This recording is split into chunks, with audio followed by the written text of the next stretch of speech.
Salut les amis, c'est Striker des Gaillards Softer. Pour ma première review, qui se fait aujourd'hui, j'ai l'honneur de vous présenter le M320A1 en Airsoft. Pourquoi le M320? Tout simplement parce que je n'ai jamais trouvé de review vidéo en française sur ce modèle-là. Et je suis un passionné des HK. Donc tout simplement, je me suis dit, pourquoi ne pas vous le montrer? Donc, pour ce qui est de l'emballage, donc c'est un carton blanc, tout classique. Il fait son poids quand même. C'est un carton normal, mais ça va. C'est bien emballé de l'extérieur. Ouvrons maintenant le carton. On voit la notice, donc totalement classique, écrit en anglais, M320. Notice d'assemblage et d'utilisation. Des morceaux de carton pour caler. L'aluminium, je pense que c'est pour passer tout ce qui est contrôle des douanes. C'est bon, faire passer de l'armement par les douanes, c'est pas forcément ce qu'il y a de plus facile. On arrive au plus intéressant, la bestiole. On voit qu'elle est bien calée, qu'elle peut pas bouger. Encore des cartons. Dans un des cartons, vous aurez l'alidade de tir avec sa hausse. Donc c'est du plastique, nylon. Mais bon, ça a l'air vachement costaud quand même. Les vis ont l'air bien serrées. Ça se soulève bien, c'est costaud, il n'y a pas de jeu. C'est plutôt sympa. On va sortir le M320 en question. Un petit bout de plastique. Je ne sais pas du tout à quoi il sert. On essaiera de savoir par la suite. Et le M320 en question. Donc, le M320. Donc, il utilise des grenades de 40 mm qui rentrent dans leur puits de chargement normal. Il est montable sur rail Picatinny. Nous verrons après comment il se fait. Il utilise des grenades Airsoft. C'est classique. Maintenant, moi, je ne l'ai pas acheté pour ça. Mon prochain achat, ce sont les grenades Tagin. Donc je trouverai plus utilité avec ces grenades là, sinon je m'en sers pas plus que ça. La crosse est réglable, donc là on voit sur la crosse, je sais pas si vous le verrez, différentes positions, la première et la plus longue. L'os est ajustable, on l'a vu, et donc son poids total fait 1,250 kg. Et il mesure de 28 cm sans la crosse, donc de là à là, jusqu'à 48 cm 5 quand on le déploie entièrement, c'est-à-dire jusque... c'est pas facile, voilà, jusque là 48 cm et demi. Donc, comme vous pouvez le constater, différents modes de tir, la safe qui bloque la gâchette et la mise de feu. L'ouverture du puits de chargement se fait par le bouton sous la gâchette. Il y a une crosse type HK, donc on le trouve fréquemment sur les MP7. Deux vis qui servent à fixer la hausse. La crosse, il est ambidex, donc il y a le sélecteur de l'autre côté. On peut lire les inscriptions M320A1 calibre 40, qu'il faut se référencer au manuel. Donc ça va, il est joli, il est bien fait, il n'y a pas de trop de traces de moulure. Ça a l'air d'être costaud, franchement ça a l'air d'être costaud. Je pense que c'est un bon investissement pour quelqu'un qui veut vraiment partir dans le délire HK à 100%, un peu comme moi quoi. Donc voilà. Maintenant on va essayer de le faire monter pour voir ses points positifs ou négatifs sur un HK 416. Donc on se retrouve tout de suite une fois qu'il sera préparé.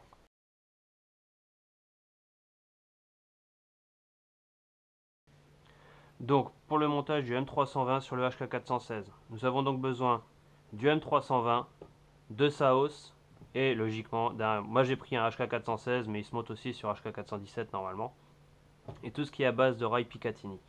Donc moi c'est une WE Full Aratech, donc nous pourrons voir comment ça se monte facilement. Donc pour ça il faut déverrouiller la crosse, donc c'est le même bouton que pour le réglage des positions. C'est fait de cette façon là.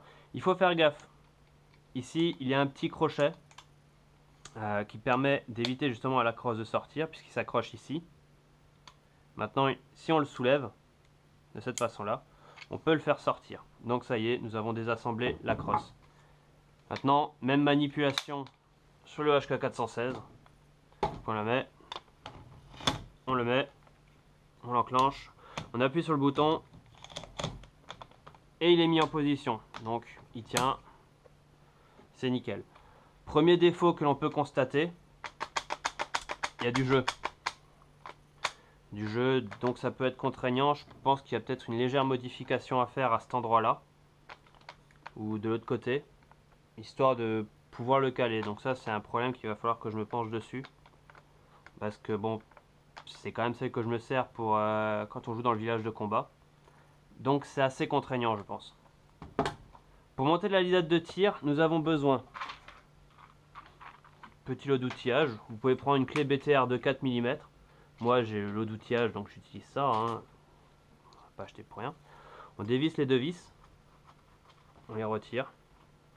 Donc comme il est ambidextre, il y a les deux trous de chaque côté du M320. Donc vous pouvez les mettre, les déplacer.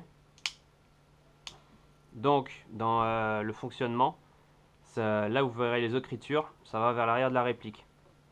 C'est toujours plus facile de tirer quand on voit où est-ce qu'on vise. Donc vous les mettez en place, vous serrez les vis, bien serré, pour voir si ça bouge pas. Pause. La hausse ne bouge pas, toujours ce problème là. Donc voilà, monté sur HK416, je trouve qu'il a une gueule plutôt sympa. Il fait son poids, donc la HK416 en Aratech est déjà relativement lourde. Là, ça lui donne un petit poids en plus, c'est agréable à porter, moi j'aime bien tout ce qui est lourd. On est réputé pour ça. Donc voilà, la prise en main est vraiment super sympa. Ça fait une poignée, facile d'utilisation. C'est vraiment super sympa quoi. Moi je suis vraiment fan. Maintenant je suis impatient d'acheter mes grenades tagging et de pouvoir les exploiter pendant nos parties.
Donc voilà, j'ai fait ma première review sur le M320A1.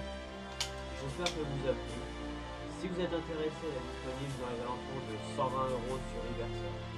Je vous invite à me poser des questions via Facebook, mon profil ou via la page des Gaillard Software. N'hésitez pas à vous abonner et puis à la prochaine.